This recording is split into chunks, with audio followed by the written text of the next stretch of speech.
better than not hitting record at all. So I should be able to get the graph from pi to 2 pi by taking the exact same graph as I just drew, sliding it to the right by pi, but then flipping it. So let's do exactly that. From pi to 2 pi, I should get the exact same graph as from 0 to pi, which I plotted by just sketching some dots, but shifted and then flipped. How do people feel about that? That seem okay? Is the domain of sine just the interval from 0 to 2 pi, though? No, the domain of sine is all real numbers. So in some sense, I'm like 0% of the way done. But let's copy down the 0% that we have done. I've done like, so I've graphed that much of the graph of sine of x. But sine is periodic, right? What's the sine of x plus 2 pi? Sine of x. Same as the sine of x. So that means the graph of sine is the same as the graph of the sine of x plus 2 pi. So I should be able to take that and shift that 2 pi to the left and get more stuff in the graph. So I should be able to copy exactly this down. And I'll see the same graph from negative 2 pi to 0. I'll see the same graph from 2 pi to 4 pi. And I'll see the same graph from 4 pi to 6 pi, same graph from negative 4 pi to negative 2 pi, and so on. Have we just successfully graphed sine of x? There's the graph. Let's read things out from the graph, and it'll be things that maybe you already knew. What's the maximum value of sine of x? 1. Right, that's the biggest y value you see on the graph. You see all of these peaks where the y value is 1. So the maximum value is 1. What inputs, multiple inputs, achieve that y value of 1? Let's just start reading them off. There's the first place where y is equal to 1. What x value does that correspond to? Pi over 2. Pi over 2.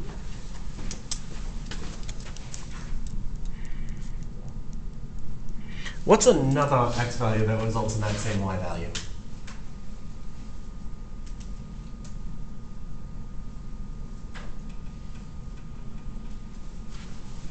So let's see, I see this x value over here. How far do you have to go to get from this x value to that x value?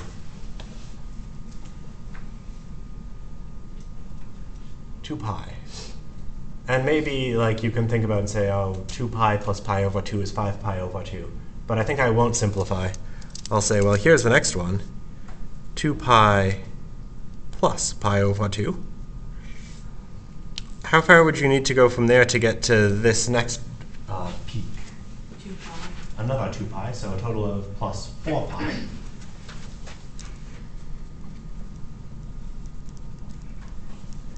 In general, well, I mean, do you notice a pattern amongst all of those? Like increments of 2 pi. Yeah, you're adding 2 pi's to the inputs to get the different maxima. So in general, x equal to pi over 2 plus any multiple of 2 pi.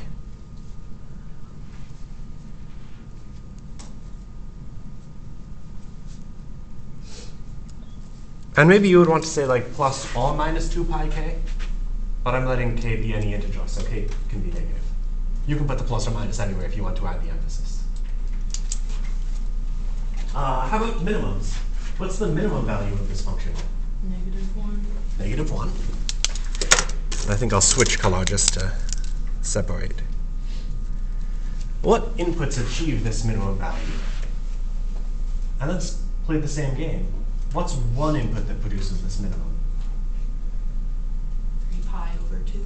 3 pi over 2 seems to do it. And I guess we even had that. No, we didn't have that here.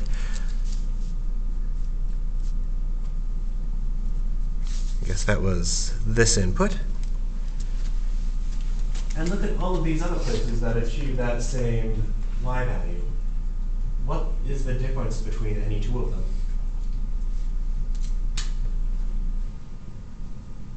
What's the distance from this one to this next minimum?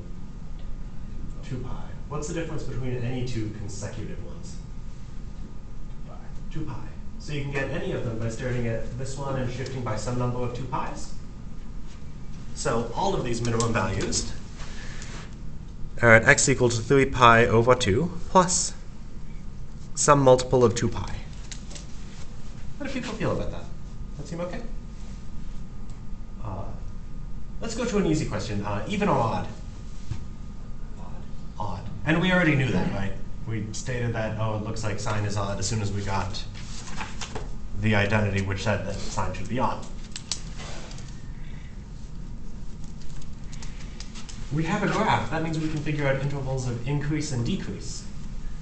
And let's do it by like starting at 0 and figuring out if it's increasing or decreasing there and how far it goes left or right. At x equals 0, does the slope seem to be positive or negative?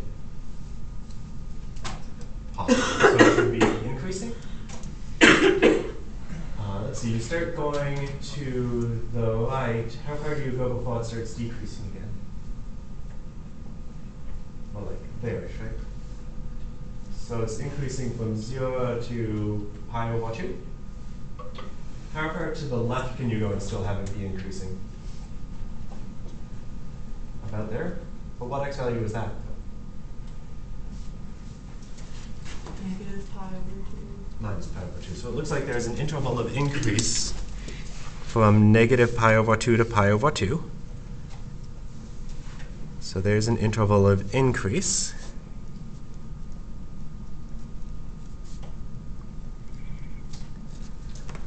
And let's see, let's continue going to the right. Where's the next interval of increase that you see after this? So it looks like it starts decreasing for a while. We'll list that later as an interval of decrease. But aha, here it seems to start increasing again. What's that bottom endpoint? 3 pi over 2. 3 pi over 2. So it increases from 3 pi over 2 all the way on up to 5 pi over 2.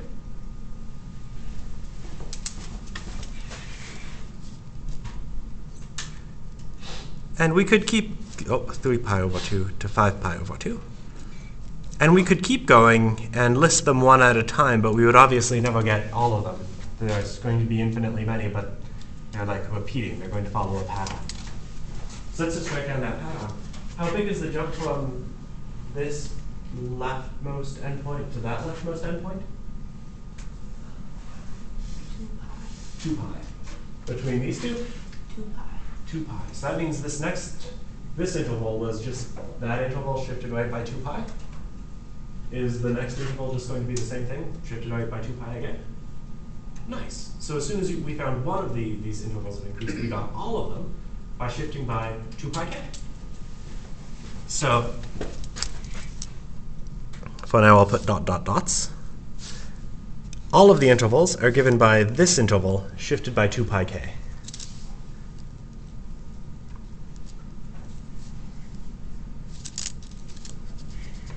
Shifted by 2 pi k.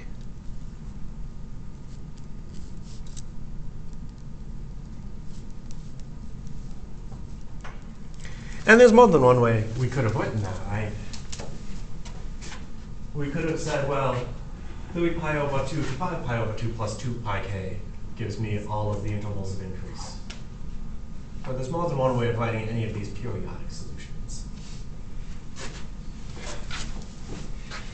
Let's find intervals of decrease. So let's see, at 0 it's not decreasing, but at pi over 2 it changes to be decreasing. So one of the intervals of decrease starts at pi over 2. And how far to the right from pi over 2 do you go before it starts increasing again? 2 pi. So let's see, it's decreasing here.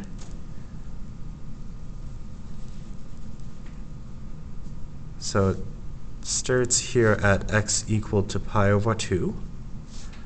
What's this x value?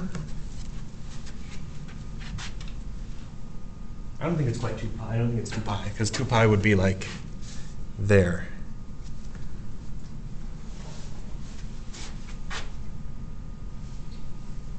Three pi over 2? 3 pi over 2. Good. So from pi over 2 to 3 pi over 2, we see an interval of decrease. And so we should be able to describe all of the intervals of decrease by shifting that by 2 pi k.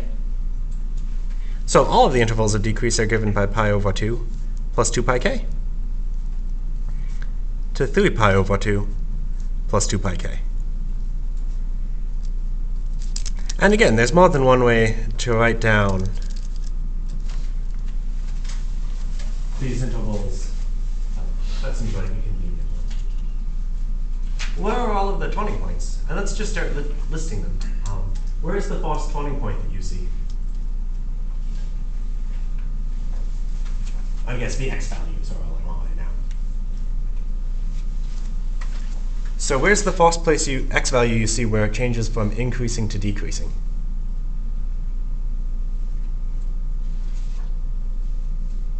Pi over 2? All right, that's a place where the function changes from increasing to decreasing. There's another turning point at 3 pi over 2.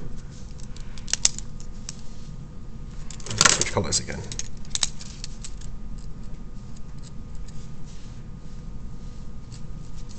There's another turning point. There's another one at, it looks like, 5 pi over 2. There's another one at 7 pi over 2.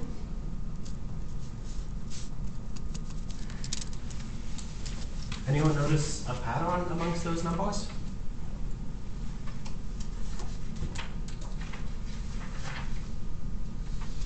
What pattern do you see?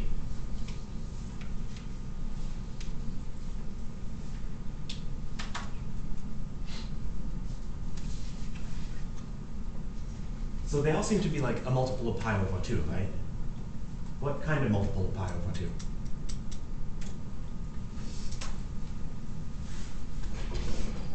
An odd number of times pi over 2? 1, 3, 5, 7. Presumably the next one's at 9 pi over 2. So here's one way of writing that down. Well, an odd number is anything of the form 2k plus 1 times pi over 2. And there's one perfectly good answer. Maybe I'll reformat it just a little bit so that we have something that looks a little bit similar to what we had before.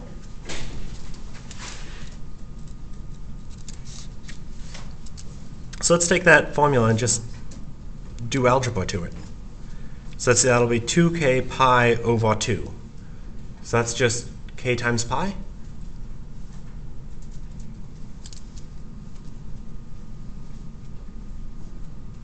Plus 1 pi over 2. Pi over 2.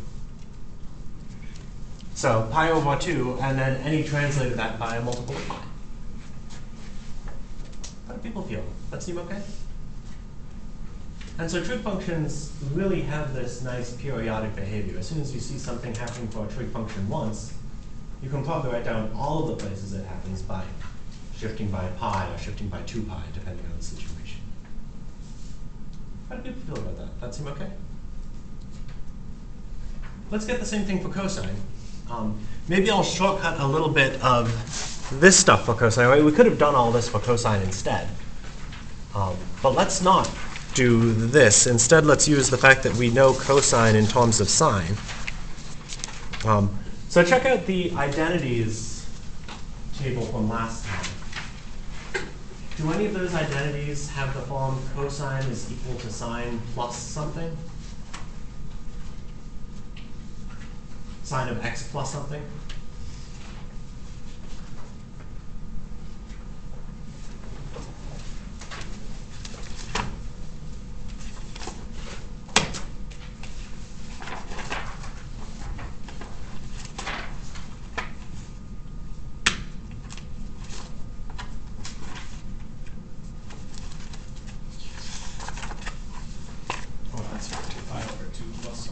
Pi over 2, yeah. there's this rule that cosine of x is the same thing as the sine of x plus pi over 2. Wait, so that means cosine, the graph of cosine is the same as the graph of sine shifted by pi over 2. Shifted how far by pi? Shifted to the left or right, though?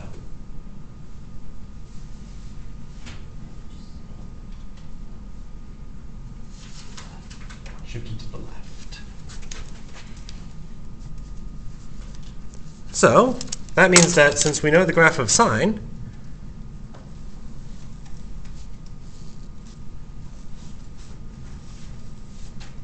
graph of a sine looking something like this, we can get the graph of cosine by taking that graph and shifting it left by pi over 2. So let's see, this point at 0, 0, when you shift it left by pi over 2, where will it go?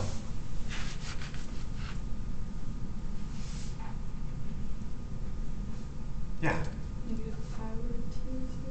Negative pi over 2, 0. It's a small enough room and everyone's so quiet you don't really even need to raise your hands. So this point will wind up at negative pi over 2, 0. This peak here used to be at pi over 2, 1. So that peak will now be at 0, 1. And in general, what am I going to do? I'm going to try to copy this graph exactly down, but pi over 2 to the left.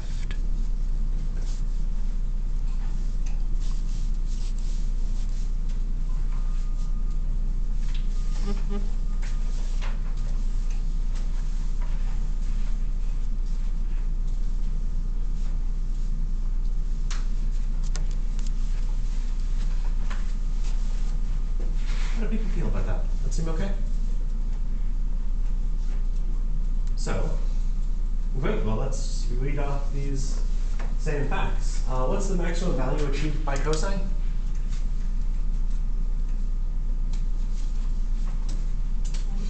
One. And I mean, you already knew that because if you look at the unit circle, right, the cosine is the x value.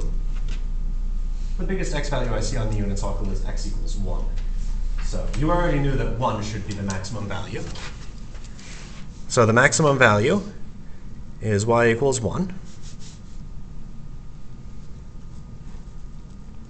And maybe it gets confusing, the discussion at this point, because I'm going to simultaneously refer to this graph where cosine is the y value, because I'm thinking of it as a function, but in this picture cosine is the x value.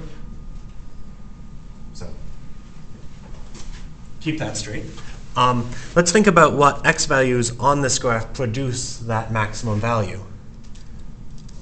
What x value produced that maximum right there? 0. X equals 0. And maybe now it's really easy to see how far do you need to shift before you get that next max? 2 pi. 2 pi, because it's literally right at 2 pi. Where do you think the next maximum after that will be? 4 pi. 4 pi. Where do you think all of them will be? Any multiple of 2 pi?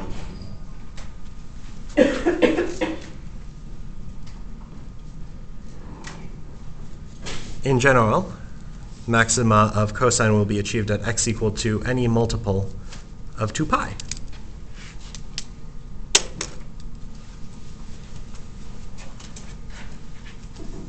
All right. Same question, but for minima, and maybe this answer is complicated by the fact that I can't actually draw a graph to a consistent height.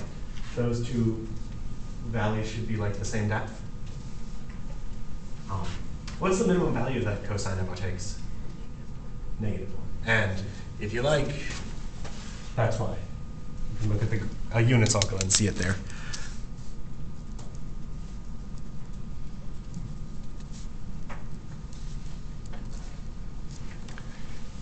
Where is an x value you see that achieves that minimum? Pi. Pi, does it?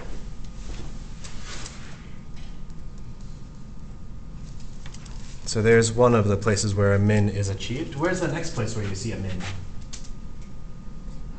3 pi? And then you see one at 5 pi? I guess the next one would be at 7 pi, though I didn't go out that far. I didn't even go out to 5 pi, did I? No. In general, that looks like any odd multiple of 2 pi.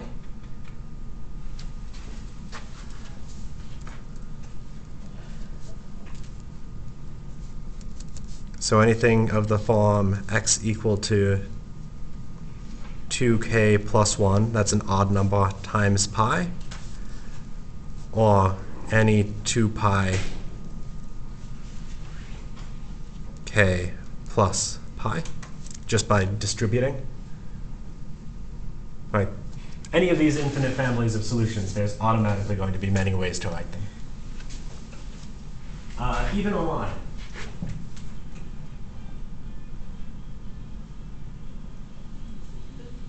Even.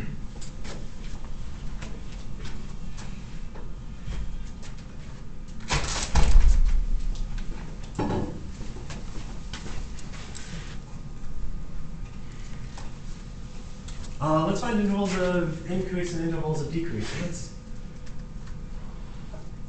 Let's start at 0. Well, I don't know. Let's just see what you guys say. What's the first interval of increase that you see?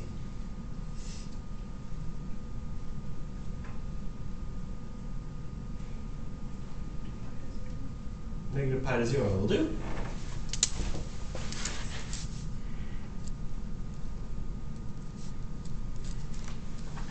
So that's this interval of increase.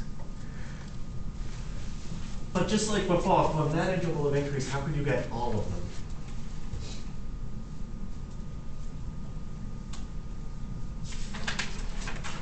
Yeah. So from this interval of increase to this next one, you could shift by 2 pi. To get to the next one, you would shift by another 2 pi. So in general, all of these intervals of increase are given by negative pi plus 2 pi k to just 0 plus 2 pi k.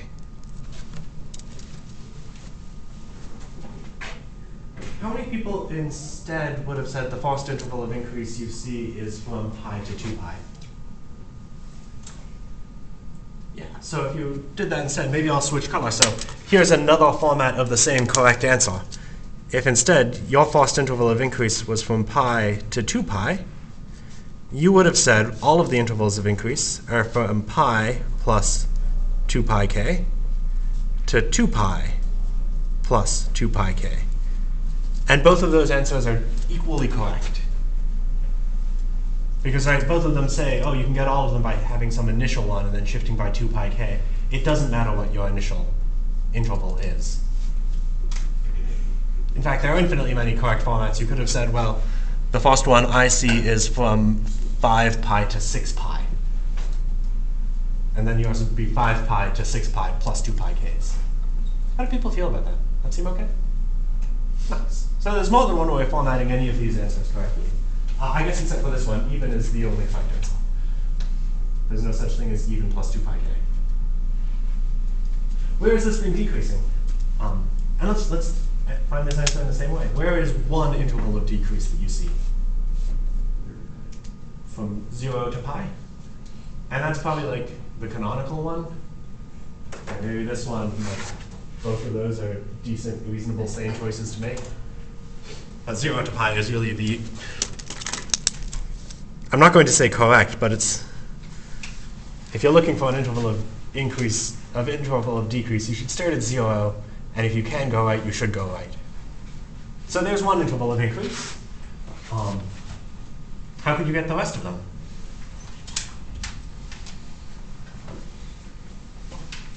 Add 2 pi k's.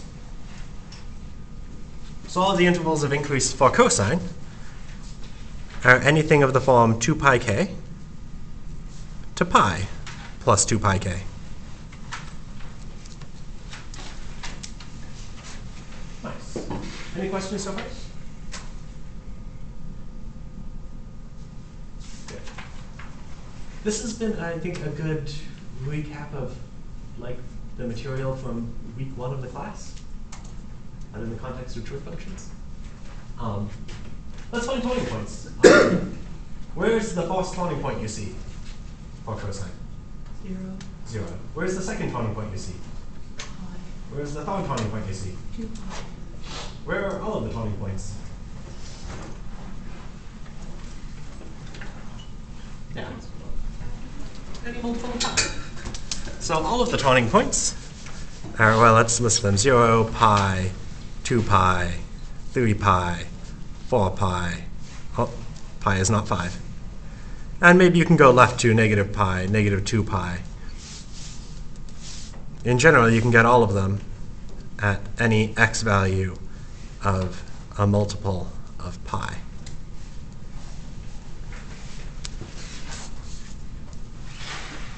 You feel pretty good about that? That seem okay? Nice.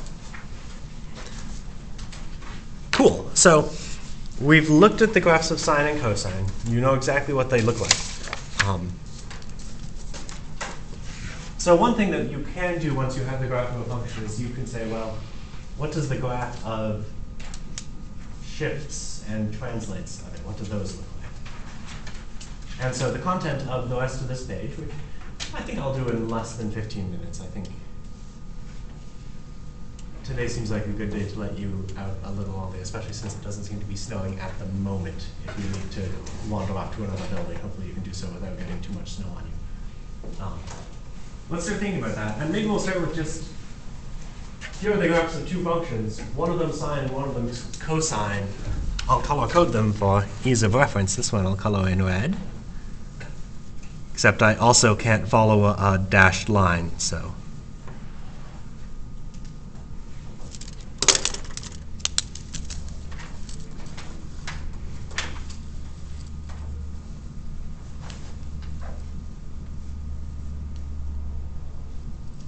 Cool. So the red one, is the red one sine or cosine? Cosine. Cosine. How could you tell?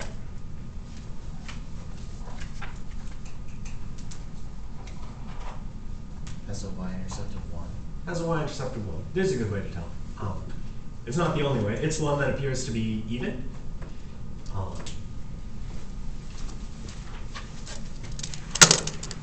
So that one is the graph of y equal to cosine x. What about the blue one? Sine. I guess by the process of elimination, that one must be the graph of y equal to sine of x. And I guess you can really see, yeah, cosine and sine are the same graph, they're just shifts of each other. So let's look at that. I'm going to be interested in how do you get the graph of a times the cosine of b times x. And at insert, this will just be, do you remember what that does to a graph? If I want to get the graph of 2 times the cosine of x multiplied by 3, what is this 2 going to do to the graph? Stretch it by a factor of 2.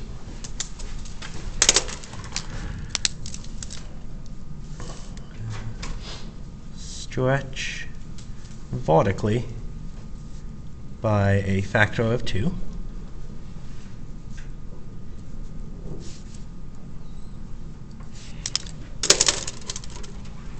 And now purple. What is that times 3 next to the x going to do to the graph?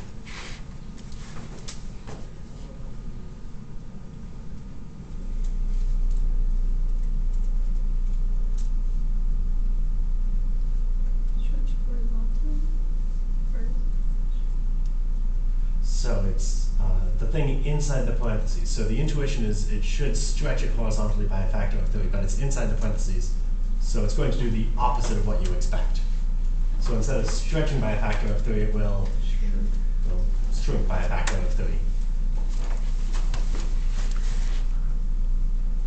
Shrink horizontally by a factor of 3.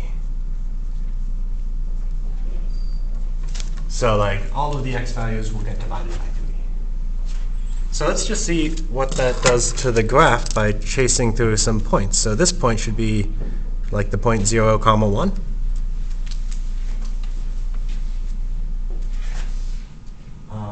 where's that point going to go under these two operations?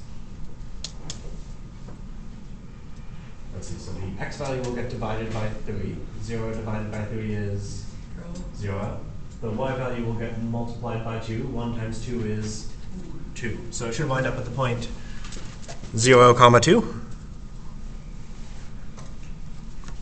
And I'm going to do something that might seem offensive to you here. There's no indication of scale in this graph. So I'm going to pick the scale, which makes it easy to copy down. Or maybe I should, no, I'll use a consistent scale, the scale that's above, at least in the x direction. So another point that is maybe useful to chase through is this x-intercept. What's the x value of that x-intercept for cosine? Pi over 2. Pi over 2. So the x values get divided by 3, the y values get multiplied by 2. Pi over 2 divided by 3 is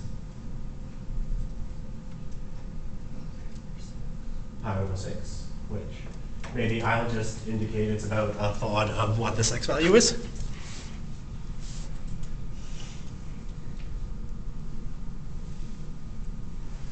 And the y value will get multiplied by 2, but 0 times 2 is still 0. And let's see, maybe I'll chase one full period down. This point, the x value will get divided by 3, so you'll wind up at pi over 3, comma negative 2.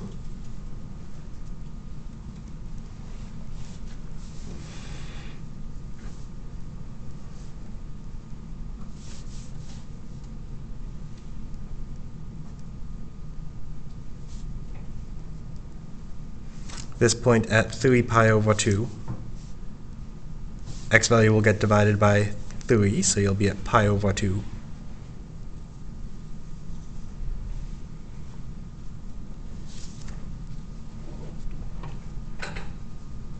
Yeah. 2 pi will wind up at 2 pi over 3.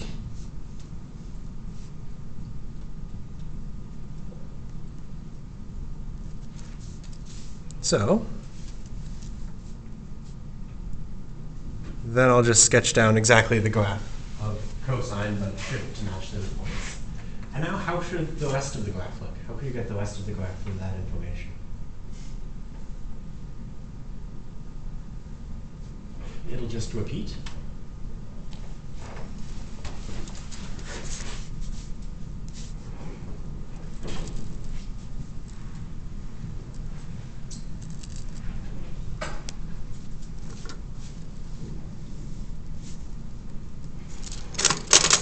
And maybe I'll encode the following. So what's the x distance between those two consecutive peaks?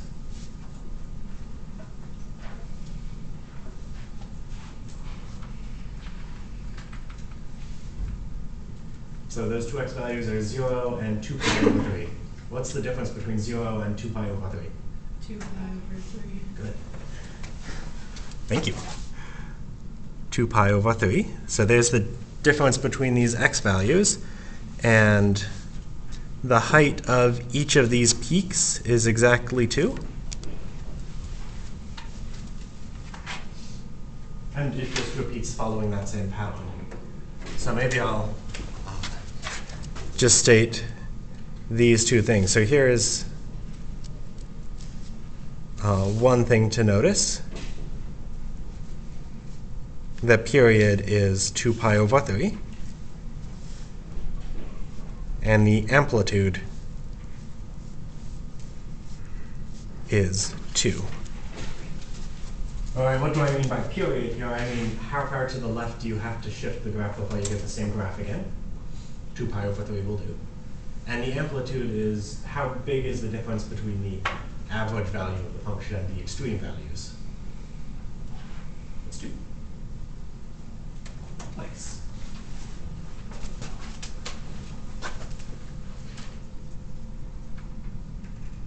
So,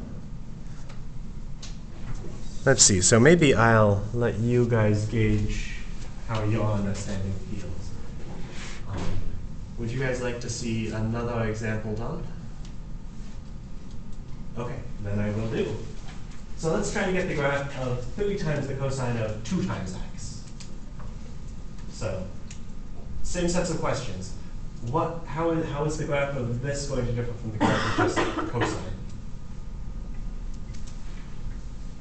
You know what, actually, let's change it up. Let's not do cosine, just did cosine, let's do sine.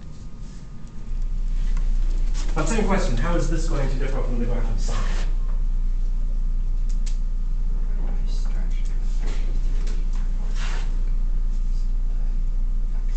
Yeah, it'll be stretched vertically by a factor of 3, compressed horizontally by a factor of 2. So all the y values will be multiplied by 3, all the x values will be divided by 2. So let's do that. Let's start with the graph of y equal to sine of x. I see this nice intercepted 0, 0. So the graph of 3 times the sine of 2 times x, where will that point 0, 0 go? 0, 0, right? 0 times 2 times 3 is 0, and 0 divided by 2 is still 0. And let's just chase through these 5 points. Let's chase through one period. So here I see the point pi over 2 comma 1. So pi over 2 comma 1, where will that go when you do the appropriate divisions and multiplications?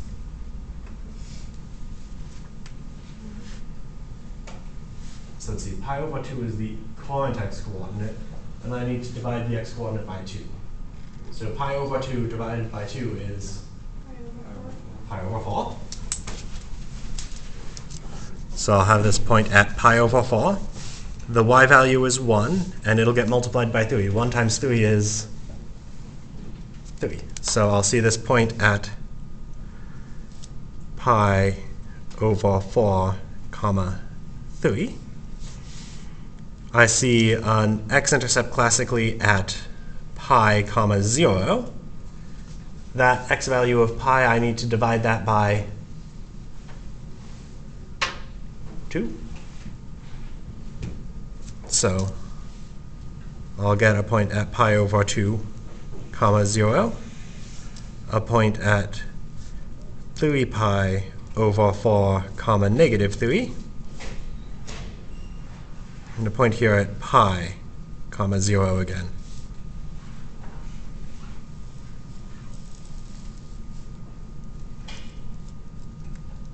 And then it'll repeat.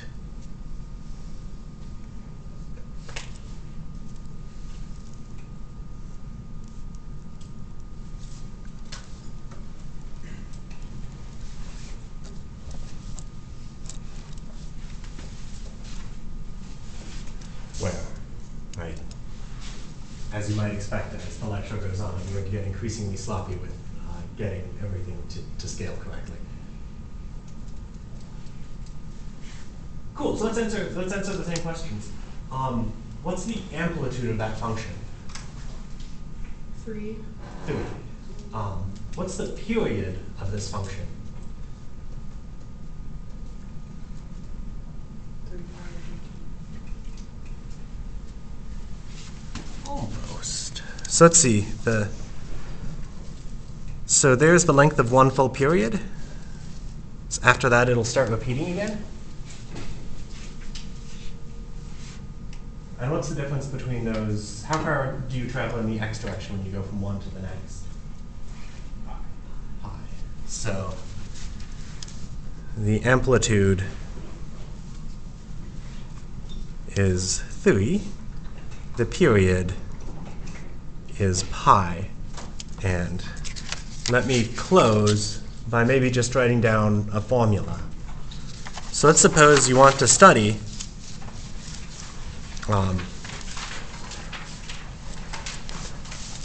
the period of cosine or the sine of a multiple of x. And maybe I'll put an a here also. So the periods of a constant times the cosine or sine of a constant times x. So let's think about what this will do to the graph. So if you wanted to get this graph, you would start with the graph of cosine. What would this a do to the function? Do to the graph of the function? Stretch it vertically. And this omega would compress horizontally. So it used to be that cosine repeats every 2 pi. So every 2 pi cosine will repeat. And that interval will be divided by omega. So it'll repeat every 2 pi over omega. So the period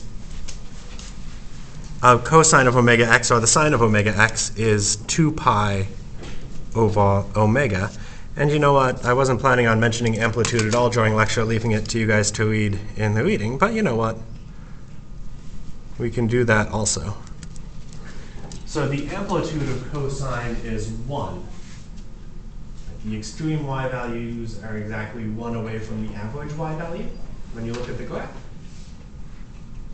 And what will this do? This will multiply all of the y values by a. So the extreme values will now be a. The average values will still be 0. Well, the extreme values will be a and minus a. The average value will still be 0. So what's the amplitude of the function after you stretch it by a? A?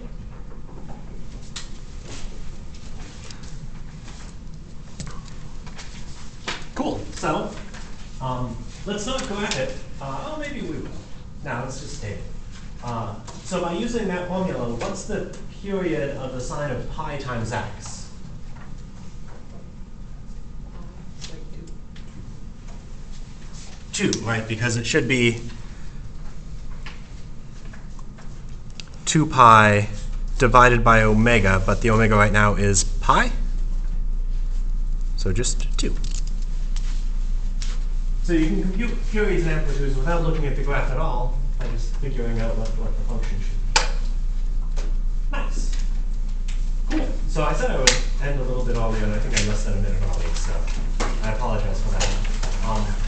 I think some people wound up saying that they would turn in the homework that was due yesterday today. If you're one of those people, this is your reminder to do that. But if you're one of those people and aren't in class today, that reminder doesn't do much.